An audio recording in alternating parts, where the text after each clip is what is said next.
Muito bom dia! Vamos começar esta live de reflexão sobre a liturgia deste domingo, o 16º do Tempo Comum.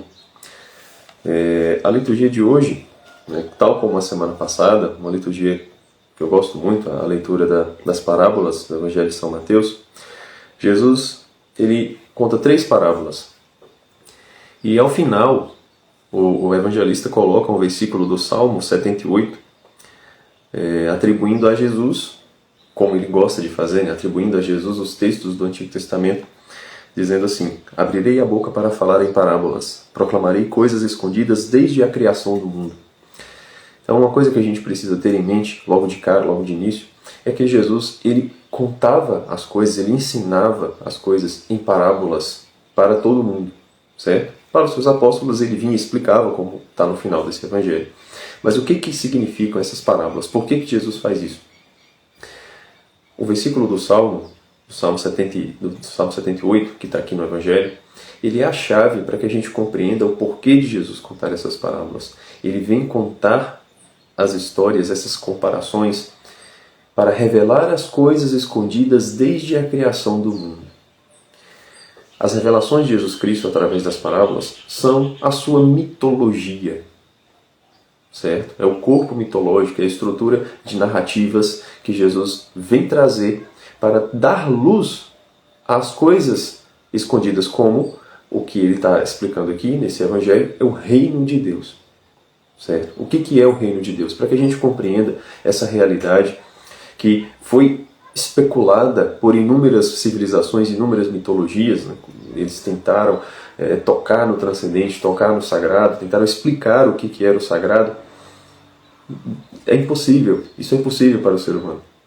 Então Jesus, ele vem, é o próprio transcendente que se encarna, que se revela, e vem contar para a gente o que é essa realidade superior, o que é o reino de Deus, o que é o reino dos céus, o que é aquilo que está acima do mundo material, abarcando o mundo material, aquilo que transcende a experiência humana.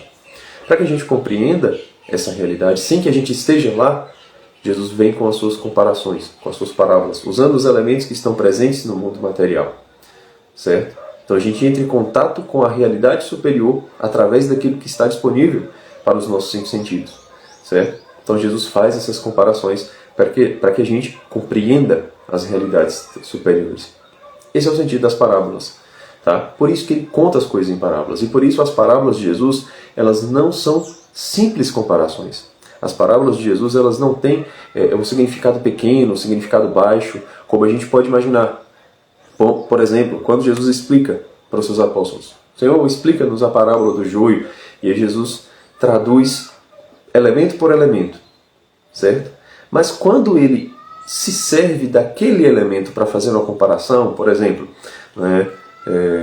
o trigo são os eleitos, certo? O joio são os condenados. Por que ele escolhe trigo e joio? E por que não outra coisa? Certo? A gente tem que parar e se perguntar esse tipo de coisa. Tá? Então, vamos observar, vamos prestar atenção nos elementos que Cristo escolheu para comparar o seu reino, para dar o significado do seu reino. Então vamos passar rapidamente pelas 3 parábolas, certo? Joio e trigo. Essa é uma das que eu mais gosto, certo? Quando o texto diz que o semeador plantou o joio no campo, no mundo, e o semeador plantou o trigo, né? E o inimigo plantou o joio, está dizendo que beleza, né? O trigo é aqueles que serão salvos, e o trigo é o que serve para ser triturado, para se transformar em farinha, para dessa farinha fazer pão. E o pão é um elemento que se repete muito nas Sagradas Escrituras, certo? Já o joio é uma semente que se parece com o trigo, mas que não serve para fazer o pão. Logo, depois que ela crescer, ela será separada e será queimada. Veja, o pão, a massa do trigo, ela também vai para o fogo. Também vai para o fogo para se tornar pão. Ela vai ser assada. Só que, qual é a diferença das duas coisas? O trigo se transformará em pão, depois de ser triturado, passa pelo processo de purificação. O trigo ele é esmagado. depois amassado. E quando ele assa, o pão está pronto para ser consagrado. O joio, ele é somente arrancado e vai direto para o fogo. O fogo destrói, não o transforma. Que essa é a função do fogo. O fogo ele consome e ele também transforma, certo? Os dois elementos estão aqui não para nos aterrorizar, né? Meu Deus, eu sou joio, né? Ou para nos tranquilizar, nossa, como eu sou um trigo, né? Nós não somos um ou outro, nós somos os dois, porque nós não sabemos ainda qual é o destino final da nossa alma. Nós estamos nessa luta entre sermos bons e sermos ruins. Estamos nessa luta. E aí a segunda leitura, ela vem iluminar esse significado, que é a leitura da carta de São Paulo aos Romanos. Ele diz assim: o Espírito vem em socorro da nossa fraqueza, pois nós não sabemos o que pedir nem como pedir. O Espírito vem em socorro da nossa fraqueza. Quer dizer, nós somos fracos. Nós somos fracos, nós temos joio dentro da gente. E aí o que Jesus diz para os agricultores, né, que queriam arrancar o joio logo assim que percebeu que começou a nascer? Jesus disse: não, deixa o joio crescer junto com o trigo. Deixa o joio crescer junto com o trigo. Quer dizer, pelo simples fato de nós pecarmos, porque a gente peca, né? A gente peca muito. Não significa que nós seremos arrancados do povo de Deus, porque a igreja não foi feita para os perfeitos, mas para aqueles que têm trigo e têm joio. Para que, permanecendo no campo desse agricultor, ele venha separar o joio e o trigo dentro de nós no momento oportuno.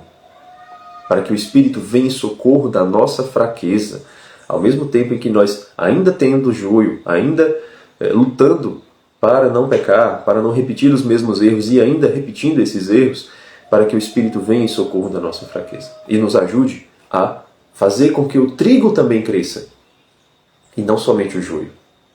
Crescendo o nosso trigo, crescendo o amor, a bondade, a fé, a esperança, a caridade em nossos corações e nossas almas, o trigo ele vai estar pronto para ser triturado, para ser amassado, para ser misturado e assado, para que nós sejamos cristificados, para que o nosso pão seja consagrado, certo?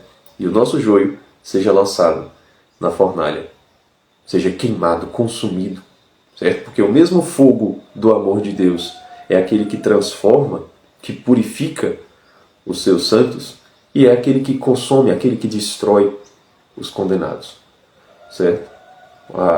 O fogo do inferno, segundo os santos, é o mesmo fogo do purgatório, vamos dizer assim. O purgatório purifica, o inferno destrói, consome, tá?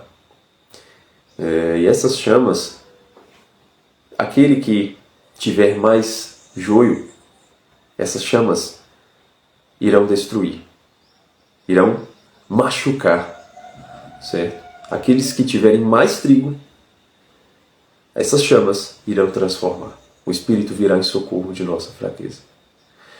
Então, o Evangelho está dando para a gente uma esperança. Porque não é pelo fato de termos joio que nós já seremos lançados ao fogo. Temos trigo. Confiemos no Espírito que virá em socorro de nós. Certo? Para que o trigo cresça também. A gente está vendo o joio. Cristo disse: deixa o joio crescer junto com o trigo. Não se desespere. Lute contra os seus pecados. Lute contra os seus defeitos. Mas não se desespere. Não se desespere. Em uma outra passagem das cartas de São Paulo, Deus vai dizer: basta a ti a minha graça. Não queira arrancar de uma vez por todas, né, esse espinho que você tem na carne. Tenha calma. Tenha calma. No momento oportuno Deus virá. Continue perseverando, continue produzindo. Né? O que o padre reza em todas as missas? Não olhei os nossos pecados, mas a fé que anima a vossa igreja. Se Deus levar em conta as nossas faltas, quem haverá de subsistir? Se Deus levar em conta somente o nosso joio, quem sobrará? Então, tenhamos fé. Continuemos na luta, mas tenhamos fé para que o trigo cresça, certo? E não somente o joio. A segunda parábola conta da semente de mostarda, que é muito pequena e depois se torna uma planta tão grande que as árvores vêm fazer seus ninhos nesta árvore. A semente da fé, ela é de fato pequena, porque nós cremos em coisas que nós não vemos. Nós cremos numa realidade que não está no nosso alcance. Né? Tudo isso que eu disse, né, de vida eterna, de céu, de purgatório, a gente acredita sem ver. A gente acredita sem ter uma prova muito palpável, muito visível para nós. Né? Até porque, se a gente já estivesse vendo, não seria uma fé, um ato de fé, um esforço para acreditar. Não é? Mas a gente acredita que essas realidades futuras, seja a benéfica ou a maléfica, elas são muito maiores do que o que a gente consegue imaginar. Por isso é uma semente. Porque imagine, na semente está toda a árvore, com toda a sua variedade de extensão, de tamanho, quantidade de folhas, quantidade de flores, quantidade de frutos, extensão dos galhos, extensão das raízes, né? Firmeza do tronco. Tudo que a gente consegue ver numa árvore que vem de sementes, né? Em uma única semente pequenina está toda essa realidade contida, né? Pequena. Então, a fé é isso. O reino dos céus, neste mundo, é apenas a semente. É pequena, parece ser simples, parece, né, não ter valor, parece não ter robustez, mas ela carrega consigo a potência, a capacidade de se tornar uma árvore frondosa. Certo? Então, a fé neste mundo, por maior que pareça, é apenas uma semente. A fé, ela é o espelho daquilo que se realizará no futuro, no reino dos céus. Certo? Por isso essa comparação. Né? E aqui daria para a gente aprofundar ainda mais nessa questão da semente, mas para a live não ficar muito grande e para eu não deixar de falar da outra, né? Vamos ficar somente com essa imagem. Tá? Depois Jesus conta a parábola do fermento. Diz que o reino dos céus é como um fermento e que uma mulher mistura na massa para que a massa fique toda fermentada. É interessante Jesus usar essa comparação do fermento, porque nas Sagradas Escrituras o fermento ele é muitas vezes visto como algo ruim. Porque o que faz o fermento? Um pão com fermento, uma massa com fermento, ela incha, beleza, mas ela perde com mais facilidade do que uma sem fermento. Logo, o fermento era visto como uma corrupção. Tá? Por isso que vem a história dos pães ázimos, os pães sem fermento, os pães que vão durar muito tempo. Certo? O fermento, essa fermentação faz com que a massa pereça. Mas Jesus ele não está olhando agora para esse significado, para este elemento do fermento, para essa consequência. Ele está olhando para outra consequência do fermento. Jesus, ele, com as suas parábolas, ele nos ensina um tratado de simbólica. Porque o que é um símbolo? Um símbolo é aquilo que, com as suas várias significações, ele pode ser comparado a outras coisas. E nessa comparação ele revela para a gente uma verdade que a gente não percebia antes, olhando apenas para o símbolo. Certo? Ele evoca significações. Tá? Essa imagem, essa comparação, ela evoca um significado.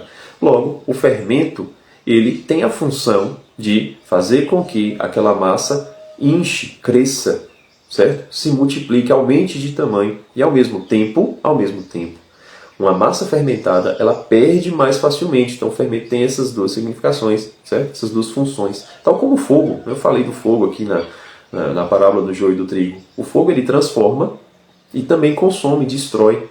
Não é? Jesus, ele, ao falar de joio e do trigo, ele não explicou tudo isso em detalhes, mas ele deu a entender. Quem tem ouvidos, ouça. Quem tem ouvidos, ouça. Não é? Para que a gente veja, para que a gente faça essas comparações. Logo, o fogo ele tem essas duas significações na parábola de Jesus, sim. Certo? Agora, o fermento. O fato da corrupção do fermento é vista no Antigo Testamento e por isso os pães ázimos. Certo? Mas Jesus não olha para esse significado agora. O que ele está querendo dizer com o reino dos céus? É como um fermento na massa, em que uma mulher mistura até que a massa fique toda fermentada. O reino dos céus, ele cresce, ele incha, ele faz com que uma massa, sem acrescentar mais massa, aumente de tamanho. essa massa ela se multiplica. Quando uma mulher, o que é interessante, uma mulher mexe o fermento na massa. A mulher, nas Sagradas Escrituras, ela tem um significado muito específico. Tá? E aqui no Evangelho, essa mulher simboliza a igreja. A igreja, o reino dos céus, é como quando a igreja mistura o fermento. O fermento é o quê? É uma mistura, é um pozinho que vem de uma outra substância, certo? A igreja ela recebe esse fermento do Espírito Santo e faz com que a massa fique toda fermentada. Quando nós estamos na igreja, né, quando nós buscamos o auxílio da igreja, o acesso aos sacramentos, tá? Porque a gente não consegue receber o sacramento de outra forma se não for pela igreja. Né? A igreja ela vem e nos dá esse fermento, o fermento da graça, que faz com que a nossa massa enche, aumente de tamanho. Lá atrás eu tinha falado do trigo.